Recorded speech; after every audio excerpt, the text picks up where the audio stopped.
Good afternoon, everyone. I wanted to come on here and talk to you guys again about the chakras and meridian lines. My video was really rushed because I didn't think I was going to get a chance to do it without more interruption. Today I have a little more time.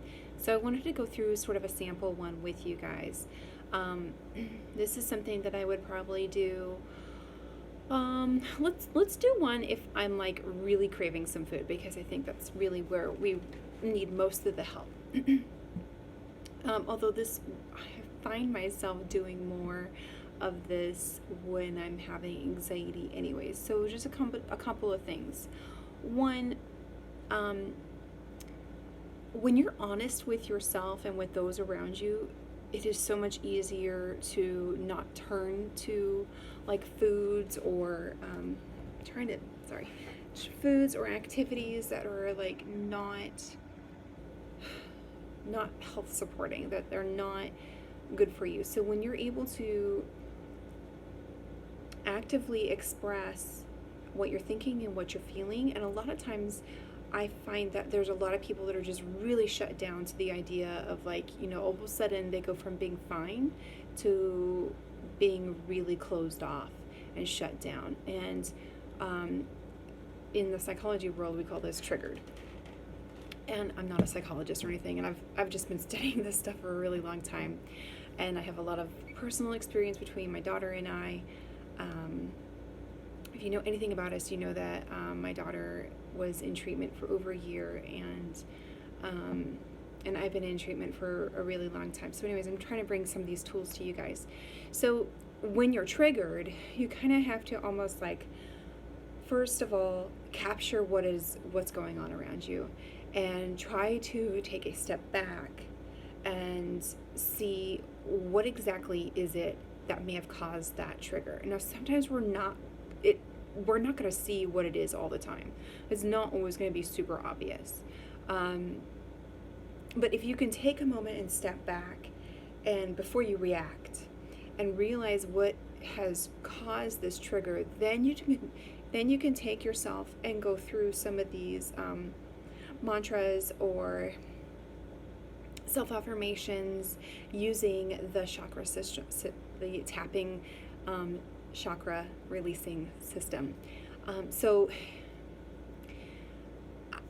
in a nutshell, there was a moment where, just from a personal experience, where I was really trying very hard to be very open and honest with myself, and with not using food as my way to cope with anxiety. I found that there was a day I was really stressed out, and I had all the kids, and one of them was really getting to me, and I found myself munching on the cereal, and I literally was like, what am I doing?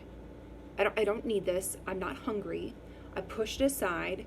I was like, what is really going on inside of me? And so I really tried to tap into that. And when I did that, I was able to really see, like, it was like I went from being in this almost like this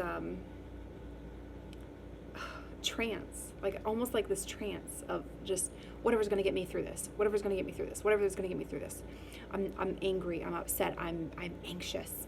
And then it was like, no, this is not good for me.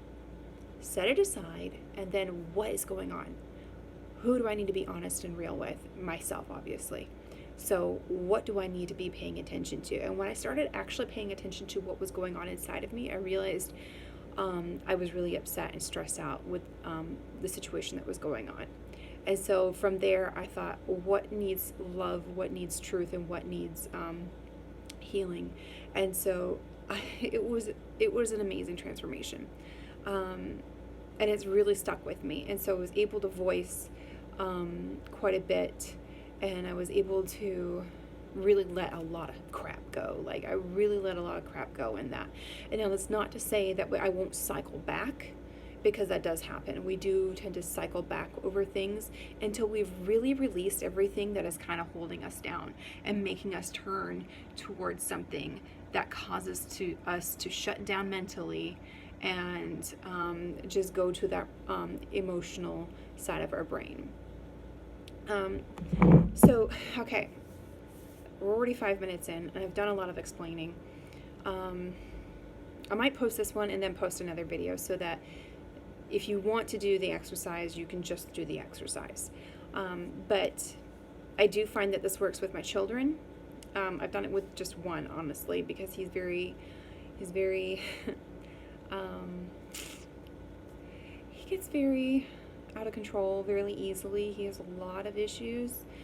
I've tried to teach my daughter it, but she's not quite very open to it yet. It is something I do find helps me. It doesn't always work. There are other things that also help me, and then there's breathing, and then there's another one too. And sometimes I feel like this is something, like sometimes we can't access those emotions, and it's not until our body's ready to let it go. And when it's ready to let it go, you really just have to like allow yourself to go through it. Like, give yourself that time to cry, to scream, to shake.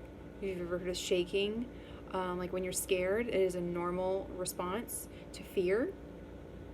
And but those are all normal, and those are all things that we should be doing, not things that we should be shutting down, because it is really easy to get caught up in like if you're a smoker, or if you like to shop, or if you just overeat, or maybe you like turn to zoning out on TV or your phone. Phone is such an easy thing to just shut down. Or maybe you're a reader, or maybe you like to over-exercise.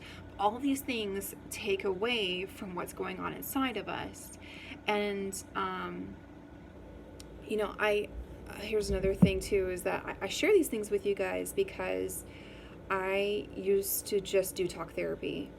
It did get to a point where it wasn't working anymore. Like, I needed to do something. I needed to like do something with that energy, and just talking about it wasn't enough.